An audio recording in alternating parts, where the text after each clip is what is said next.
emails to Childline and GBC led to a child sexual offences investigation. The Commander of British Forces emphasises the relationship between armed forces personnel and the community. And Gibraltar take on Morocco again in a second international women's hockey friendly.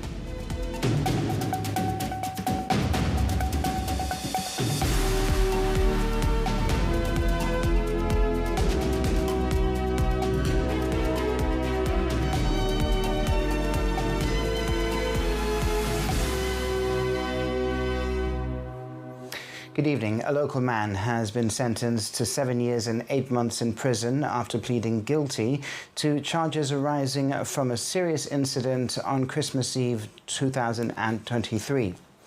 The Supreme Court heard that 24-year-old Jacob McWilliam admitted to attempted grievous bodily harm and actual bodily harm.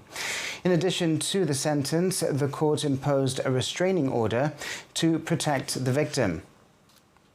It will remain in effect until further notice. The Royal Gibraltar Police says the outcome reflects its commitment to protecting victims, pursuing offenders, and bringing those responsible before the courts. It encourages anyone concerned for their own safety or the safety of another person to contact the police and seek support. A jury in a Supreme Court child sexual offences trial has heard that the RGP's safeguarding unit began its investigation after anonymous emails were sent to Childline and GBC. Former teacher and scout leader Clayton Booster faces 19 counts of sexual offences against children dating from 2007 to 2016. He denies all charges. The court heard that two local charities, GBC and Childline, received anonymous emails containing sensitive information about Clayton Booster. GBC offers a listening service for people in distress, whilst Childline provides support to children and young people, including those who may be at risk of harm. Detective Sergeant Joe Alger said that after the RGP received the information from the charities, officers from the safeguarding unit attended Westside School, where Mr. Booster worked, and discussed the allegations with him. DS Alger described the defendant as cooperative and shocked at the time, and said the email contained a second name that was put to Mr. Booster, but said he didn't recognise it. Sometime later in 2023, the detective sergeant conducts an Achieving Best Evidence interview with a young man who would later be known as Mr. X. His parents had taken photos of his conversations with Clayton Booster and provided the police with over 400 pages of photos. DS Alger compiled the messages in different categories, with some messages categorized as sexual grooming. She said the messages, dated between November 2015 and February 2016, included alleged requests for indecent photographs and sexual comments to Mr. X, who was 17 at the time.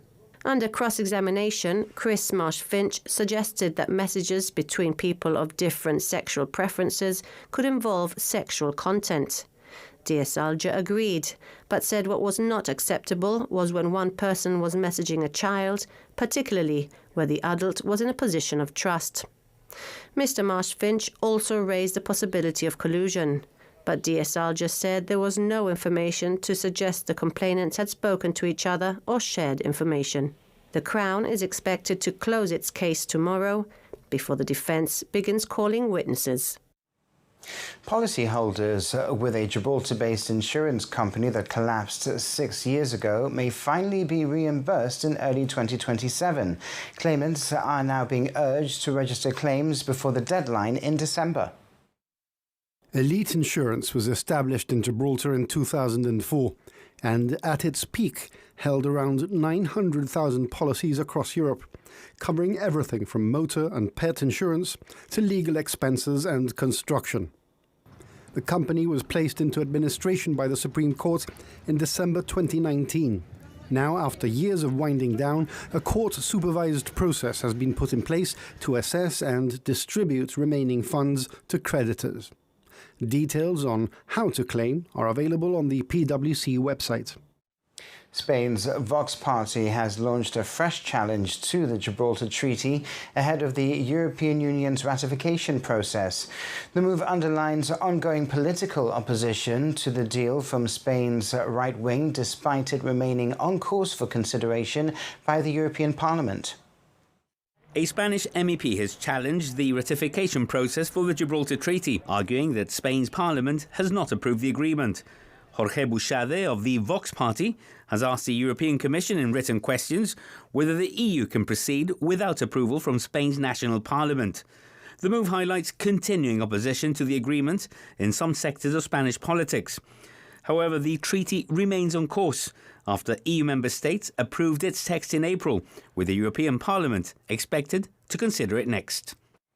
Commodore Tom Guy has emphasised the importance of the relationship that armed forces personnel have with the wider community. He was joined by Chair of the Soldiers, Sailors and Airmen's Families Association, SAFA, on Gibraltar today. June is Armed Forces Month, and the Commander British Forces looked ahead to the performances by Crossed Swords, a visiting pipe and drum band whose visit he was able to arrange. They will be headlining performances at tomorrow's King's Birthday Parade and at a charity concert at St Michael's Cave on Friday evening, as he told Kellyanne Borge. It's all about us connecting with the community that we defend, and we do that in a large number of ways. But the sort of getting out there, and there's a wonderful ceremonial side to military history. So this week sees the very significant King's Birthday Parade, and the Crossed Swords, Pipes and Drums will be out there with the Royal Gibraltar Regiment Band and some band members from the Corps of Army Music back in the UK in Casemate Square tomorrow evening, and it's about getting out there and a bit of pomp and ceremony and celebrating sort of fine military traditions. And it's more, I suppose, than just celebrating traditions and recognising serving personnel, but how important is it as well to support and recognise veterans and also military families as well?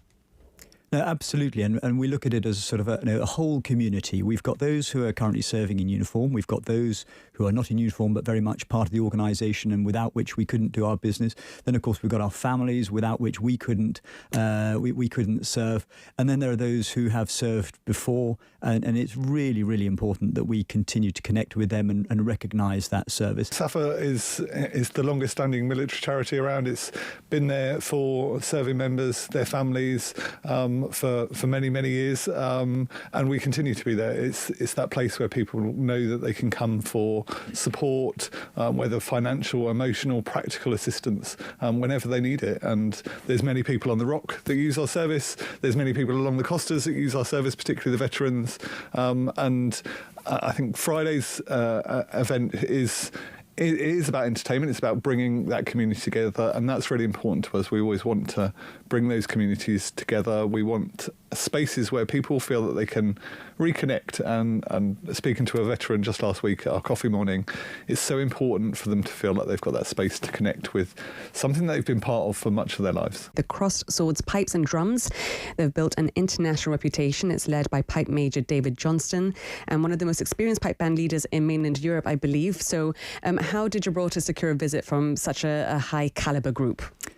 So through a sort of slightly circuitous route, I happen to be the president of the band. It's a wonderful privilege, and that came about through the piper to CBF, Piper Davy Moore, who in fact was the founding member of the Crossed Swords, Pipes and Drums in Northern Europe nearly 20 years ago.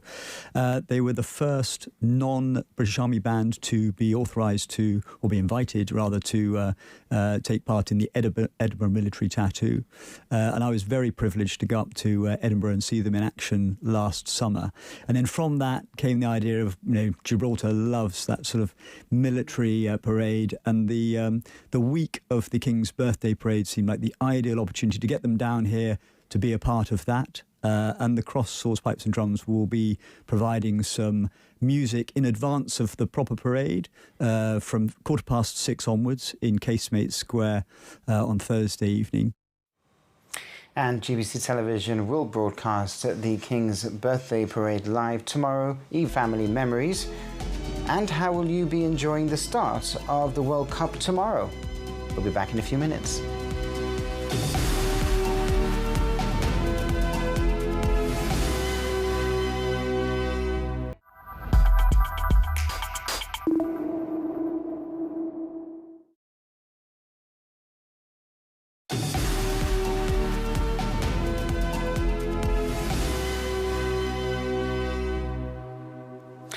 Welcome back. Gibraltar's women's national hockey side made history yesterday, playing their first ever internationally recognised match on the Rock. They lost the opening friendly 1-0 to Morocco. Tonight, the countries went head-to-head again. Well, our reporter Jose Maria Ruiz joins us live now. Jose. Good evening from the Bayside Sports Complex, and the second game in as many days for these two nations. In similar fashion to yesterday, it was Morocco who came away with a 2-0 win. A 2-0 win this time around, 1-0 yesterday. Energetic side in its infancy still, only just started this project, the squad, in September 2025. So a very young team. Most of the players are born and play in the Netherlands and in Belgium. So a high level of hockey that was definitely shown on the pitch today against Gibraltar. But much needed minutes for Gibraltar because they are getting ready for Euro hockey action in Finland next month. And I'm now joined by Gibraltar's captain, Natalie Caetano. Natalie, a difficult game but good experience. Honestly, it's been one of the best experiences I've had, especially at home. We haven't played a match at home in over 4 years as a senior squad. It's been an experience to remember. Despite the score, you know, we take it, we move on to the next one. It's all practice, but yeah, amazing. Very positive feedback as well. I mean, yesterday it was 1-0, today 2-0. It was a penalty in the last quarter too. But we take what we can get, and there has been some chances going up, a short corner in the final few seconds today to get the crowd going. Yeah, no, it was a super tough game. I take the score as the same as it was yesterday, 1-0. The penalty, it is what it is. Ella had to come out, she had to do what she needed to do, and honestly, she almost saved the penalty as well, which was a plus, but look, is what it is. The score we don't take anything from the score, we just work on it for next time. A new head coach in as well, and like you said, a long time without playing as Gibraltar. So what's it like? Are the players gelling well? Honestly, it's tough because we don't play together ever. We've only come together literally 2 days ago to train before this match. It's difficult. We have a new coach, Jake, who's come from the UK to train us. It's all new. It's you know, it's a puzzle that's still trying to be put together. Yeah, for sure. But you know, we'll practice moving on. We've got Manteca here to help us for the next few sessions. Jake will be back in the UK, and we'll meet for the Euros. What positives do you take away from these two games? Honestly, the positivity around the team in general, we've been super positive. And another thing, we've had a few chances. We haven't been defending the whole time. One of my messages to the team before starting this game was that we play to win. We don't play to not lose. We need to go and attack. And that's what we did. It's a tough side. We didn't know what to expect yesterday. Today we knew what was coming. But look, it is what it is, and we take it. And Morocco, I mean, fair play to them, although they just started as a country and these were the first game as the women's national side, they are experienced players that play at a decent level in the Netherlands and Belgium. Yeah, for sure. I mean, me, for example, I haven't played hockey since we finished the league back in April. So, you know, these guys have been training day in, day out. They have fixtures against Ukraine. They're playing Luxembourg next. Like, these guys they're working to get their rankings up, and we're working to the Euros. So, yeah. Mentioning the Euros, I mean, next month in Finland against Finland, Hungary and Luxembourg, what can we expect there from Team Gibraltar, do you think?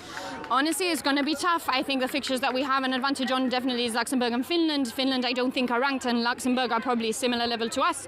Hungary, we're not sure what to expect, but I'm sure Jake will do his research and he'll help us out for sure. Thank you very much. Best of luck. Thank you so much. The words of Gibraltar captain Natalie Caetano there after his 2-0 loss to Morocco. 1-0 yesterday, which brings an end to this double head of international friendly. Like I said, much needed minutes and experience for the players ahead of Euro hockey action next month. Jose, thank you. Cooking enthusiast and author Jessica Montado, perhaps known to most as Cozy Kitchen Corner, is celebrating Gibraltar's heritage, memories and well-loved recipes. Her book, A Legacy of Recipes from Lenny's Kitchen, was recently launched. She spoke to us about what she described as a heartfelt celebration of family, food and tradition. The inspiration behind this book is my grandma, really. She was the one who taught me how to cook. Since I was 4 years old, I joined her in the kitchen, and it's been a love, passion ever since from then. The reasons that I wanted to do this book was because I wanted to make a collection of recipes. But in the end, I realized that I was doing something so much more than collecting recipes. I was collecting memories. The number of people who have written to me via Facebook and via Instagram telling me, oh, this reminds me of my grandmother, or can see my mother in the kitchen when I was doing this, is completely outstanding. I have been overwhelmed, but in a really, really nice way. I don't know what else to say about the book, because the book is very personal. It's a collection of my most beloved recipes, the ones that remind me the most of her. And this is my own way of honouring her and honouring her legacy that she left behind. I feel that in Gibraltar we honour a lot of heritage to do with our landmarks, to do with our tourism, but our cuisine as such is something that we're not really honouring as much as we should. We're leaving it behind. So it's about time that we started recording all these memories and doing it in a correct way so that it's there for future generations.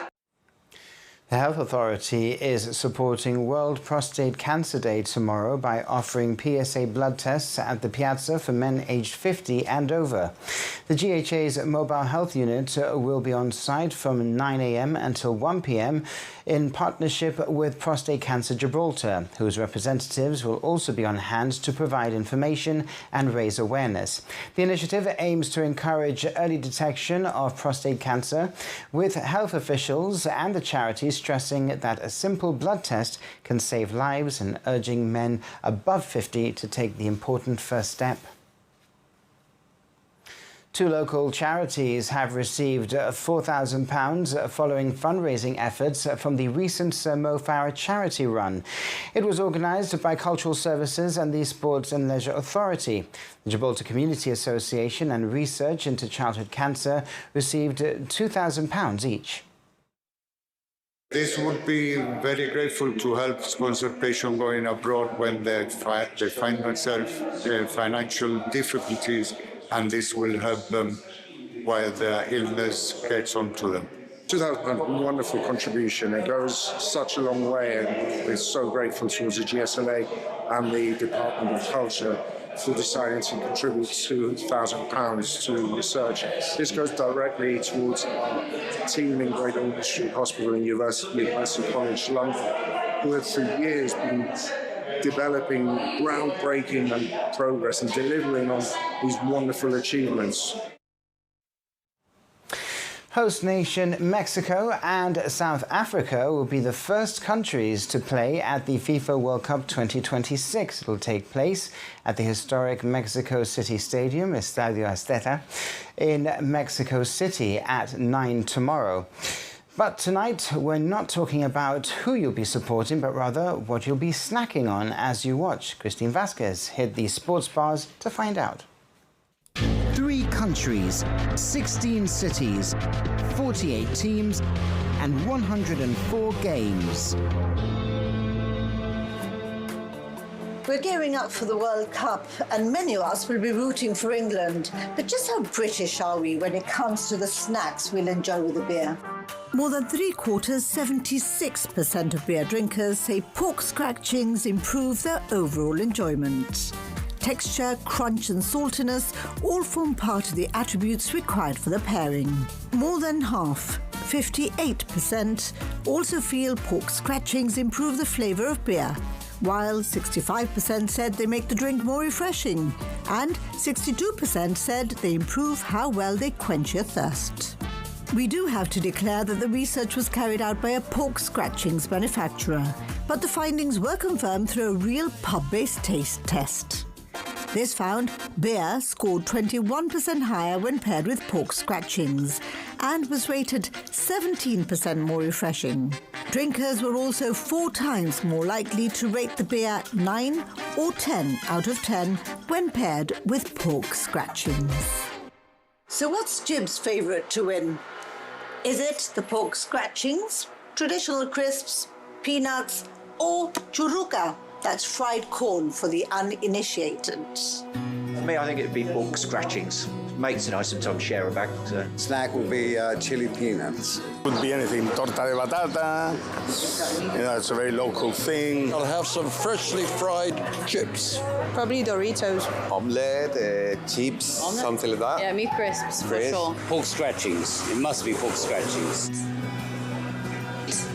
Definitely pinchitos. Plate of chips and onion rings, I think. Oh, it's going to be nachos. Well, I would have either calamaris. Olives. I love olives. Will be on the side. For me, that's perfect, to be honest. So make sure you stock up on your favourite bikilavi. World Cup fever is about to descend on us. Remember, football's coming home. Well, that's all from the GBC News team for now. Don't forget, you can always catch up on our social media and our website. Now, this season sees Gibraltar's skies filled with much-loved visitors. Swifts here for the breeding season after their migration up from Africa. We leave you with one of the most iconic sights and sounds of the summer. Have a good evening.